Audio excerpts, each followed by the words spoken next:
بسم الله الرحمن الرحيم سلام الله عليكم ورحمة الله تعالى وبركاته داودياشينا ku xiran channelkan aqeela official ku soo dhawaada maanta barnaamijkeena waxaynu kaga hadli doonaa taariikhda cumar bin khadhaab ka hor intaan barnaamijka gudagalin fadlan waxaan idinka codsanayaa inaad subscribe saartaan channelka khayrkana nala faafiyo si uu dad badan u helo channelkani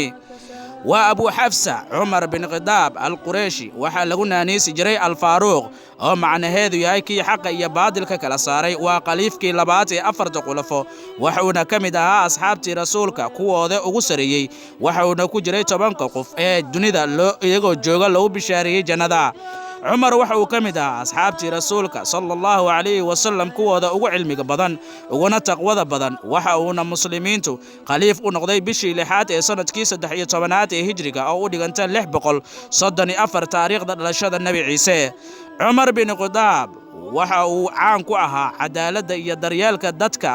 muslim iyo gaalkay doonaanba ha ahaadeene waana sababta loogu naanaysa magaca al-faaruq xilligii uu talada muslimiinta hayay cumar waxa ay diintu gaadhay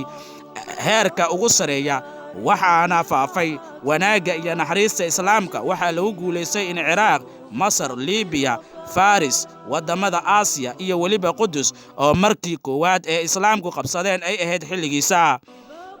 cumar waxa uu aad ugu horeeyay uguna maskax badnaa dhinaca abaabulka ciidamada muslimiinta waxaana ka marqaati ah sidii uu u duleeyay dabcaabudkii Furus oo muddo 2 sano ka yar uu ku burburiyay boqortooyadii waa sababta ilaa ay hadda Cumar bin Khadhaab uu yahay qofka loogu neceb yahay dhulka ay maamuli jireen dad dabcaabudka iyagoo sameystay ciid ay ku nacladaan fasaxna loogu dhigo dhammaan wadamadooda